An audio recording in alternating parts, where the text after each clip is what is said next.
നല്ല രുചിയുള്ളൊരു ചിക്കൻ പെരട്ട് എളുപ്പത്തിൽ ഉണ്ടാക്കി നോക്കിയിട്ടുണ്ടോ?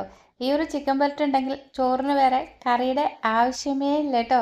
അത്രയ്ക്ക് ടേസ്റ്റാണ്. വളരെ എളുപ്പമാണ്. ബാച്ചിലേഴ്സിനൊക്കെ പെട്ടെന്ന് റെഡിയാക്കി എടുക്കാൻ പറ്റുന്ന നല്ലൊരു ചിക്കൻ പെരട്ടിൻ്റെ റെസിപ്പിയാണ്. എന്നാൽ ഇതെങ്ങനെയാണ് ഉണ്ടാക്കുന്നതെന്ന് കണ്ടു നോക്കിയാലോ? ഇനി ഒരു പാത്രം അടുപ്പിലേക്ക് വെച്ച് കൊടുക്കാം. ഇതിലേക്ക് 1 ടേബിൾ സ്പൂൺ കാശ്മീരി മുളക് പൊടി, 2 ടേബിൾ സ്പൂൺ മല്ലിപ്പൊടി, 1/4 ടീസ്പൂൺ മഞ്ഞൾപ്പൊടി എന്നിവ ഇട്ട് കൊടുത്ത് നന്നായിട്ട് മൂപ്പിച്ചെടുക്കാം. ഇങ്ങനെ മൂപ്പിച്ചെടുക്കുമ്പോൾ ഫ്ലെയിം ലോ ഫ്ലെയിമിലേക്ക് ഇട്ട് കൊടുക്കണം കേട്ടോ. അല്ലെങ്കിൽ പെട്ടെന്ന് തന്നെ അടി പിടിക്കാനുള്ള ചാൻസ് ഉണ്ട്. ഇപ്പോൾ അത് നന്നായിട്ടൊന്ന് മൂത്ത് വന്നിട്ടുണ്ട്. നമുക്ക് ഫ്ലെയിം ഓഫ് ചെയ്തിടാം. ഇത് മാറ്റി വെക്കാം. ഇനി ഒരു ബൗൾ എടുക്കാം. അതിലേക്ക് 2 സവാള ചെറുതായിട്ട് അരിഞ്ഞത് ഇട്ട് കൊടുക്കാം. ഇതിലേക്ക് 2 പച്ചമുളക് പൊടി അരിഞ്ഞത് ചേർക്കാം.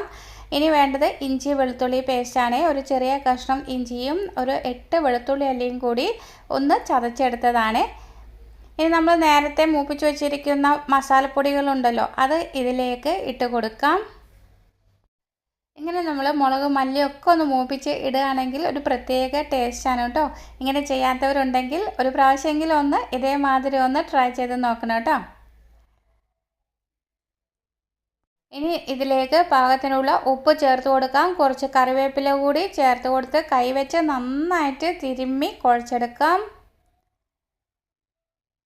1 മിനിറ്റ് ഇതേമാതിരി നന്നായിട്ട് കൈവച്ച് കുഴച്ചെടുക്കണേ. ഇനി ഇതിലേക്ക് ആവശ്യമുള്ള ചിക്കൻ കഷ്ണങ്ങൾ നന്നായിട്ട് കഴുകി വൃത്തിയാക്കിയിട്ട് ഇതിലേക്ക് ഇട്ട് കൊടുക്കാം. ഞാനിവിടെ 1 കിലോ ചിക്കനാണ് എടുത്തിരിക്കുന്നത്. കൈവച്ച് തന്നെ നന്നായിട്ട് മിക്സ് ചെയ്തെടുക്കാം. ഞാനിവിടെ ചിക്കൻ കഷ്ണങ്ങൾ ചെറിയ പീസാക്കിയിട്ടാണ് ഇട്ടിരിക്കുന്നത്. അപ്പോൾ മസാലയൊക്കെ ഇതിലേക്ക് നന്നായിട്ട് പിടിക്കുന്നതാണ്. ഇങ്ങനെ കുഴച്ചതിന് ശേഷം ഒരു അരമണിക്കൂർ റെസ്റ്റ് ചെയ്യാൻ വെക്കാം. ഇനി ഒരു കടായി അടുപ്പിലേക്ക് വെച്ച് കൊടുക്കാം. ഇതിലേക്ക് വെളിച്ചെണ്ണ ഒഴിച്ചു കൊടുക്കാം.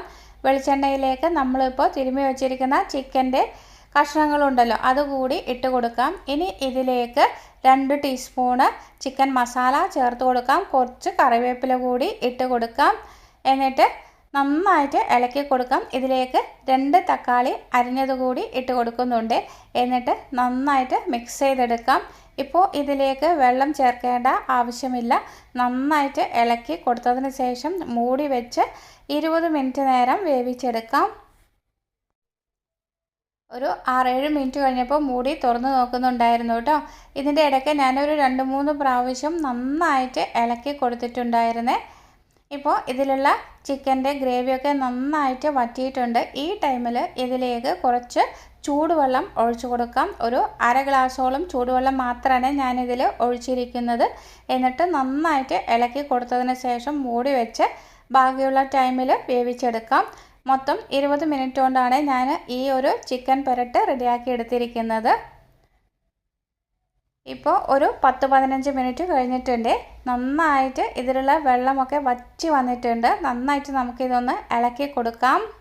ഈ ടൈമിൽ ഇതിലേക്ക് 2 ടീസ്പൂണ് കുരുമുളക് പൊടി ചേർത്ത് കൊടുക്കാം. ഇതിലേക്ക് അല്പം വെളിച്ചെണ്ണ കൂടി ഒഴിച്ചു കൊടുക്കാം. കുറച്ച് കറിവേപ്പില ചേർത്ത് കൊടുക്കാം.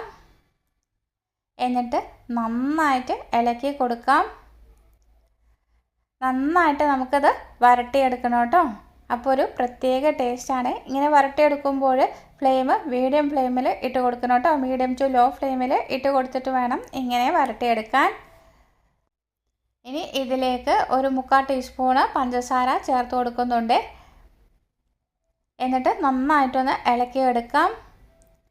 1 ടീസ്പൂണ് വിനാഗിരി കൂടി ചേർത്ത് കൊടുക്കാം. അപ്പോൾ ഒരു പ്രത്യേക ടേസ്റ്റാണ് കേട്ടോ. ഈ ഒരു ചിക്കൻ പെരട്ടിനെ നന്നായിട്ട് ഇളക്കിയെടുക്കാം.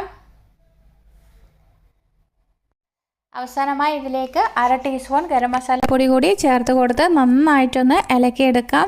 അങ്ങനെ നമ്മുടെ സ്വാദിഷ്ടമായിട്ടുള്ള ചിക്കൻ പെരട്ട് റെഡിയായി കഴിഞ്ഞിട്ടുണ്ട്. ഇത് അപ്പത്തിനും ചോറിനും വെള്ളയപ്പത്തിനും ഞാനും ഒക്കെ വളരെ സൂട്ടാണ് കേട്ടോ. അപ്പോൾ ഈ ഒരു ചിക്കൻ പെരട്ടിൻ്റെ റെസിപ്പി നിങ്ങൾക്ക് ഇഷ്ടപ്പെടുകയാണെങ്കിൽ ലൈക്ക് ചെയ്യാനും നിങ്ങളുടെ ഫ്രണ്ട്സിനും റിലേറ്റീവ്സിനൊക്കെ ഷെയർ ചെയ്ത് കൊടുക്കാനും മറക്കരുത്.